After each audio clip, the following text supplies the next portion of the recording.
Fire in the hole.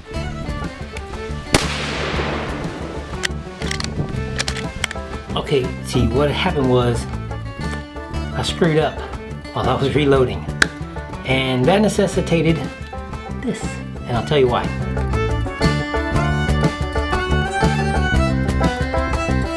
All right, let me start off by saying I do not like Ruger Americans, the rifle in general, because I'm kind of a rifle snob. The Gen 1s were a little cheap and cheesy, and I did not appreciate them for what they were, especially at the time when I was introduced to them, because I was working at a gun shop and I was selling guns like crazy, and we sold the Ruger Americans like hotcakes. People would come in there and just pick up these poverty rifles like crazy, like it was like going out of style. And we sold a lot of them, but we had a lot of complaints with them too. We had a lot of try to come back with like, oh, we need factory this or that or the other to fix this or that or the other. Various things. They were functionally pretty reliable rifles. Accuracy was meh, you know, what you would expect, but the quality overall was not great.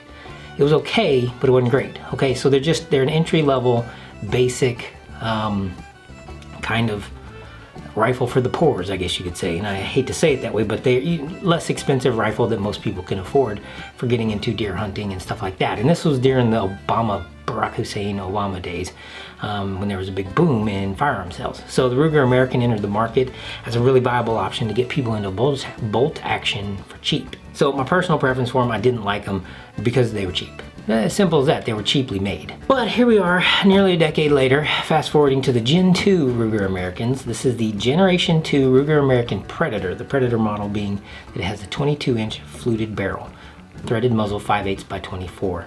And I gotta say, I didn't want to, and I'll tell you why I did, but I picked this one up for cheap the other day, and I'm kind of curious to see how it works with the Gen 2 and the updates they made with the Gen 2 models versus Gen 1 Ruger Americans.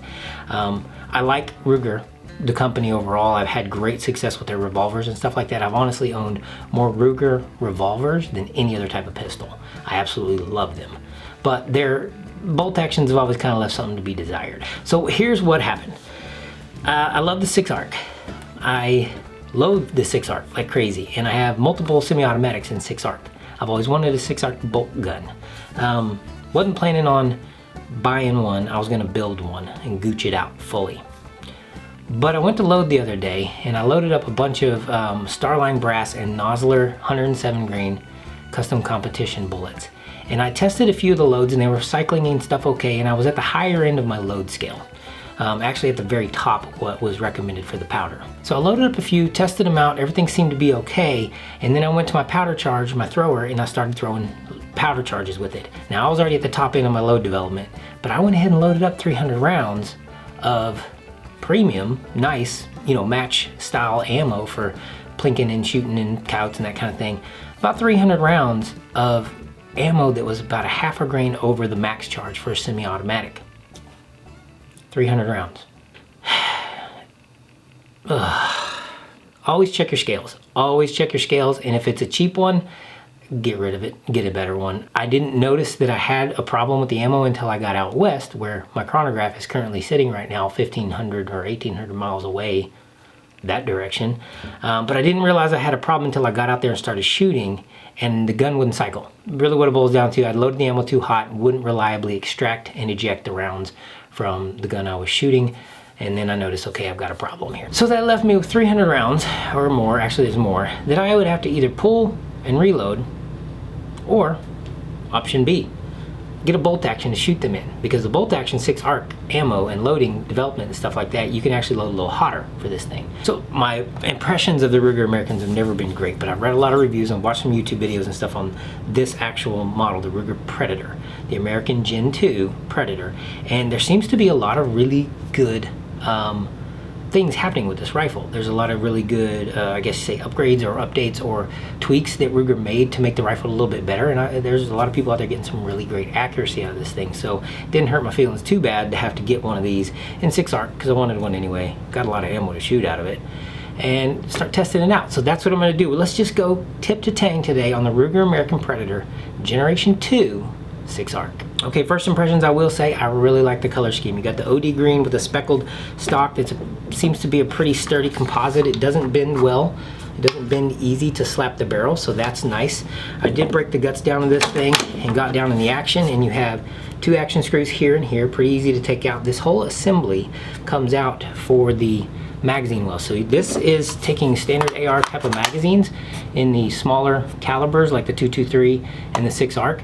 It takes standard AR magazines, which is a major win. I really enjoy this, and they seem to feed and fit reliably most of the magazines I've tried here in-house that I have. I will say that the Elander magazines feed a little better than everything else, but it comes with a Duramag 10 rounder, which cheap mag, but whatever, they're functional, they're okay. This bottom metal looks like it could actually be, or bottom plastic, looks like it actually be replaced with an AICS style base. Okay, so the larger calibers in the Ruger American Predator are actually running AICS magazines.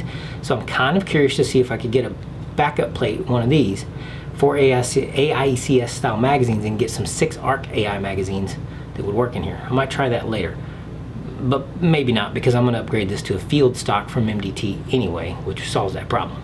But the stock overall seems to be pretty sturdy composite. It does have a pretty high comb right here for scope alignment and that kind of thing, so I like that. This is a good thing. You can get different versions of this, lower and higher. It doesn't come with those options, which that's kind of cheesy there, Ruger, that you don't provide at least one other option with it, because it's just, you know, 5-cent piece of plastic, but I won't go there. It does have adjustable length of pull if you buy the spacer. This is another thing where I think Ruger probably could have afforded to throw the 20 or 30 cent spacer in there to collapse this down to smaller statured shooters and stuff like that. Could have come provided with it, is all I'm saying. It would have been a cheap thing to provide and a really major upgrade, but you just have one screw in there that holds this on there, and it seems to be pretty sturdy. It's not a horrible position for me. I'm a little bit T-Rex armed, so I need a shorter length of pull. This one's about an inch outside of my length of pull, so I can shoot it, and I've function tested and everything, but it's just a little hard for me to get on that bolt. As you can see, it has a bolt hold open on the last round with your magazine, so it's similar to a typical AR, which is nice. Going forward, the trigger is an adjustable 3 to 5 pound trigger. I just left it at the factory settings. It feels pretty light. We're looking at maybe 3 pounds. Maybe it's set to the lowest setting. I'm assuming it's 3.5. I really don't get too caught up in all that kind of stuff. Unless it's a really heavy gritty trigger, then I'll adjust it down, but this seems to be okay. It's in a good position, similar to Savage's Accu trigger with the little blade here, the safety blade, that kind of thing.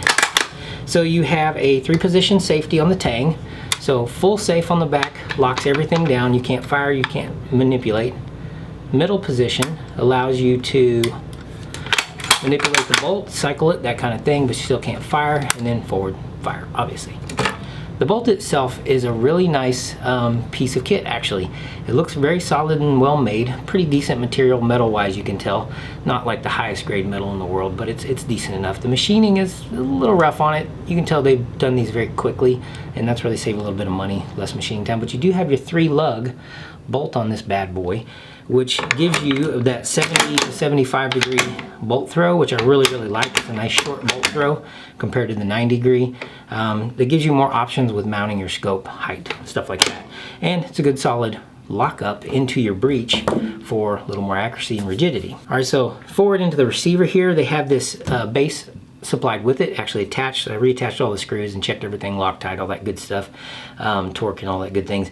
So this is cool. They provide you an actual Picatinny scope base with the rifle. It fits well, it's mounted well, and a good solid receiver with a little bit of extra meat top and bottom for thread engagement. So that's one thing I did notice they have done in the Ruger American, is they've given a little bit extra meat in the receiver itself for your action screws and for the top right here, which is really cool.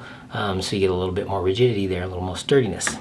All right, moving forward here, we've got a 22-inch 7.7 twist, I believe, according to the website. It's either 7.7 or 7.5, but it's not marked on here. 6mm arc barrel that is twist fluted as well, so spiral fluted all the way down.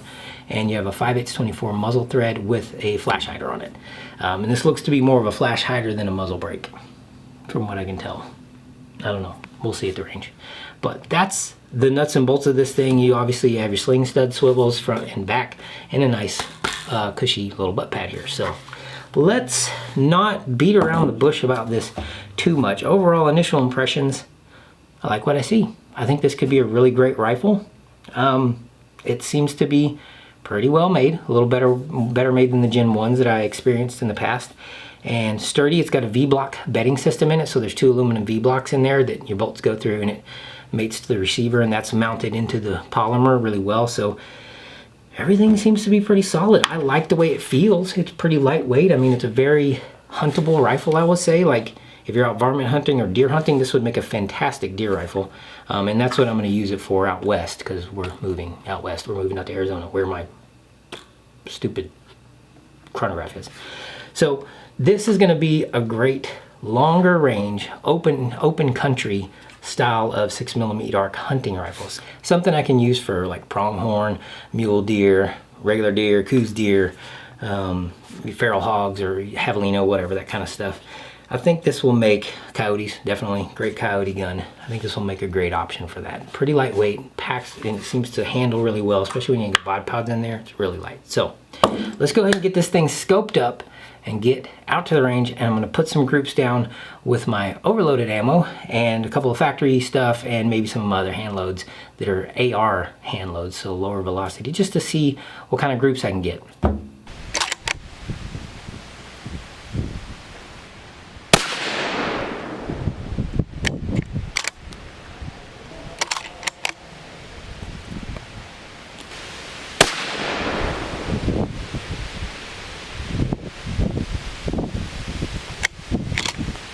All right. We are fresh back from the range, so I'm gonna give a breakdown real quick on this. First off, the Duramag had some loading problems. I'll put them in here. I'll show some video here. I'll clip it in. Had some problems feeding from the mag until I pushed it forward like this, and then it would feed. The Elander magazine, which is this one, the aftermarket that I shoot, this one fed and functioned just fine, so no issues there for the magazine. All right, so I got some interesting results with the testing. I was testing everything at 50 yards today because that's what I had access to, and the wind was kicking like a freaking chicken. We were having 25 to 30 mile an hour gusts. Thank you, East Tennessee. So it was an interesting day trying to get some groups down, but I did manage to put, 20 rounds or so, a little bit over through the rifle, and I got some decent enough results with some of them not so much. Right off the bat, my first initial impressions is that this can comfortably be about a minute gun, about a minute of angle. I shot 4 different loads. 2 of them are actually AR loads, so they're loaded a little light. And I had some 105 RDFs that I was shooting, and they came in just under a minute. I'll post up here. I think it was like 0.8, something like that. A simple target today, nothing crazy. Just break down what I got with the loads real quick. All right, with the 105 RDFs, I was pushing about 0.733 minutes of angle. And as I've shown in a previous video, you can actually get a pretty good judge of a rifle's accuracy that translates from 50 yards to 100 yards if you calculate and all those things. So what you're getting at 50, it can give you a pretty good representation of the capabilities of the rifle at 100. So looking at this, I got a 0.7 minute group with the RDFs, the 105, so that was pretty decent. So roughly I can expect about the same at 100 yards. With the 108 Burger Elite Hunters, now this is going to be my hunting load with this. I got a 0.8 minute group, but I was actually using 2 different primers in the subset that I tested. And one of them's a mag, one of them's a regular primer. A 0.8 minute group is not bad, translating to sub-minute at 100. But I think if I just stick with 1 primer and maybe load that just a hair hotter, because I'm right near the top end of the threshold for the load for that one, but I'm not all the way to the top yet. I've got about a grain left that I can put in there. So still sub-minute, I'll take it. And the last one I tested was my hot load that I'd loaded too hot for the AR, but just barely. And those are the 107 Nosler custom competitions. And I got about just over a minute with those. So not great. However, I will say, the first 4 actually printed about 0.3 of a minute. They cloverleafed in 1 hole. One of them actually center punched the second hole. So like the first 3 rounds that I shot, I couldn't actually tell where they were. I had to go look because they were all punching 1 hole. So the first 3 rounds were basically 1 hole. Literally 1 hole. It's ridiculous. I'll put it up here. But then rounds number 3 and 4 kind of opened things up a little bit more. Again, I don't know if that's condition or what. It was windy as crap. I was having a hard time getting a stable position off with this stock off of my tripod. So a little more testing there. I think that one's got some potential to be extremely superbly accurate. So if I'd have stopped after the first 3 rounds, it would have been close to a 1/4 minute group. It would have, just measuring it here on my Ballistic X app, would have been close to a 1/4 minute group. That's pretty spicy. The 2 flyers though, I don't know what to account for that. My position wasn't the greatest. The parallax on this Burris XTR2 is horrible at 50 yards. It won't go any lower than 50 yards. And unless you're on like a lower power, like in the 7 to 8 range, because it's a 15 power scope. So I have to be down into the 7 or 8 range to actually be able to see and get the parallax to work. Otherwise it's a nightmare. It just blurs all to crazy. If you go to 15 power at 50 yards with this thing, it's horrible. You cannot get zeroed in on a target. It's terrible. So to sum it up overall, with the group testing I did today, I don't have any velocity because my chronograph is that way, about 1,800 miles. But with the group testing I got today, this shows a lot of promise. I had 4 different bullets and 4 different velocities going, and I got some pretty decently sized groups. I would say comfortably about a minute or slightly under. And with the fact this is bone stock factory and a scope that is less than ideal at 50 yards, it's really great longer ranges with the parallax and everything. It really kind of comes into its own once you get out to 400 or 500 yards. This is a great scope for that. I've got these obnoxiously high rings on it, which I don't like and I will change. So cheek weld and all that stuff was not perfect. The whole scenario today with the wind and all that stuff and the dirt kicking around, and I had both kids with me, less than ideal situation for shooting, you know, perfect groups. But I'm not mad at that, because that gives me an actual good, I guess you could say, gauge of the capabilities of a rifle in a real world scenario, real world setting. Nothing's ever going to be perfect unless you're sitting on a bench somewhere just punching groups. But your position and everything's never going to be perfect. The weather's never going to be perfect. So me, comfortably and confidently with my hand loads, I can probably print about minute groups or slightly under with this thing. And for a varmint rifle, or for just a goofing off hunting rifle, having fun with it rifle, that's actually pretty good. I'm not mad at that at all. I didn't get as horrible of velocity, or horrible of spreads, or horrible as flyers and things I was kind of expecting, honestly, based on past experience with the Rugers. So it's a decently accurate gun. The barrel did not heat up hardly at all. I mean, I fired these strings just back to back. I didn't stop. I just went straight in it back to back, and I didn't notice any real heat or shift or anything like that. Crazy, no mirage, nothing coming off the barrel. The kick is negligible, almost unattainable. For somebody my size, you get almost no recoil off this thing in a bipod, you know, or a tripod or whatever. So that was really pleasant. I don't love the stock, and I don't love this angle here on the stock. This is a little bit much. It's a little bit too high here, too low here. Not the most well thought out stock, I don't think. It looks cool, but it's not the most comfortable for me personally as a shooter, not from prone. When you're standing, a little bit better. The cycle of the bolt and everything was okay. It's a little crunchy. It's not a custom action, okay? It takes a little bit of work to get that thing to cycle, but it's not unpleasant either. It's not hard. It's not like you're wiggling and wobbling and slamming all over the place. I did have some feeding issues with the Duramag. That was the only feeding issues I had.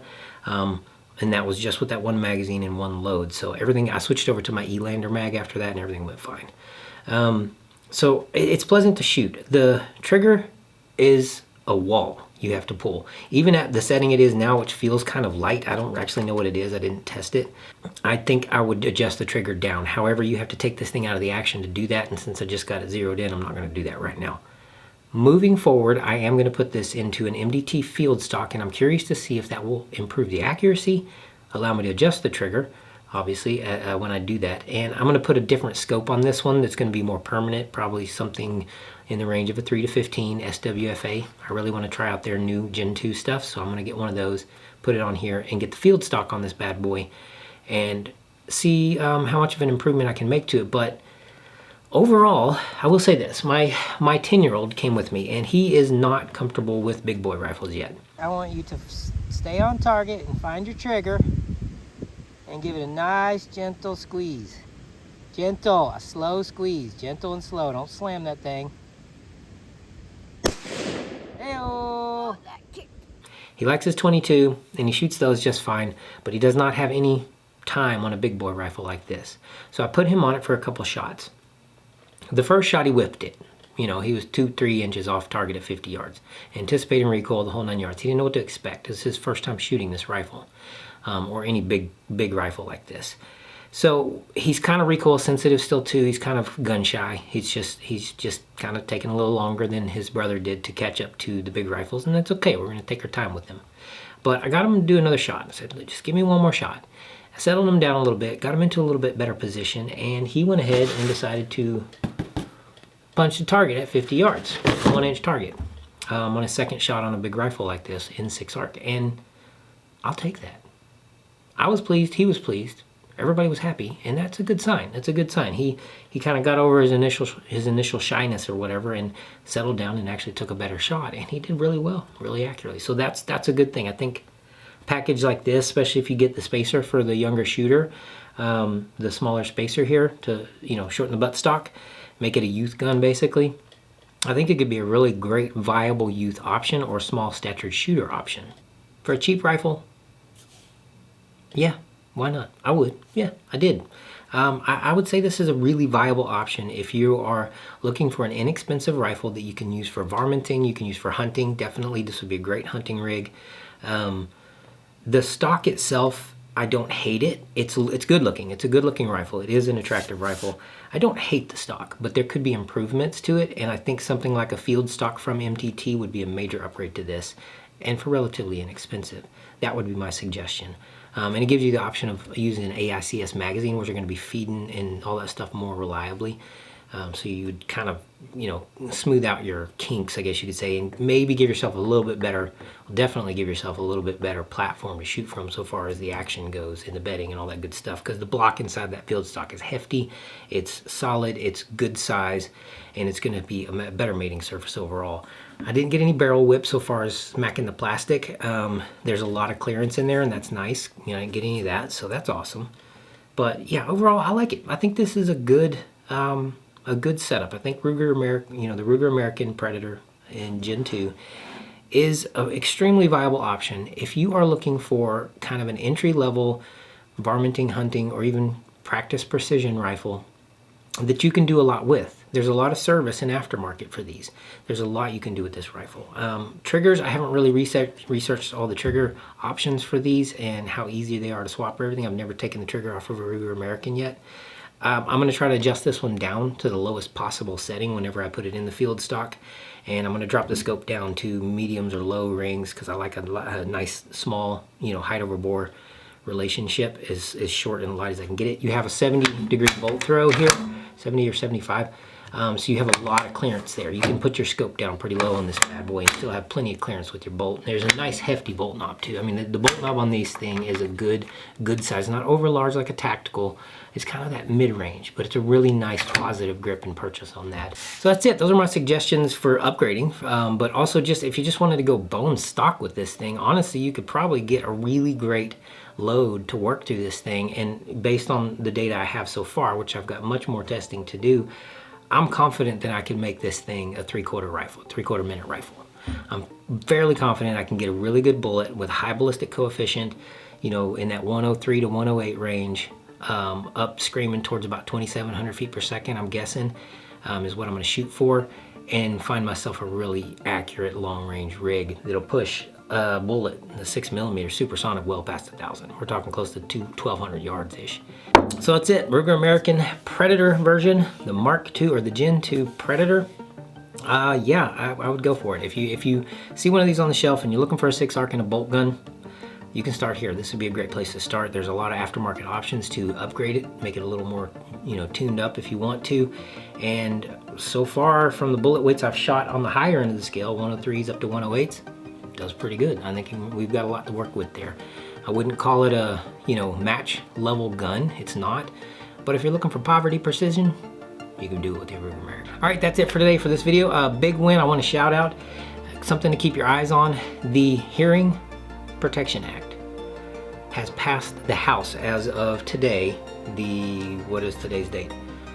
The 22nd of May. The Hearing Protection Act has passed the House, which is the first big hurdle to actually getting suppressors removed from the NFA. Keep up the pressure. The phone number for your representatives in Congress, 202-224-3121, I believe. I'll put it down below. check that number. But that's the phone number to call, the White House switch, or the Congressional Representative switchboard.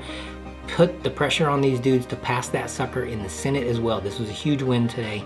We made some major strides in actually ruining or getting rid of one of the most egregious constitutional infringements in the history of our nation, okay? And it's been here for 100 years now, almost. So almost 100 years of that stupid NFA law and the stupid NFA itself that has suppressors on it and all those things.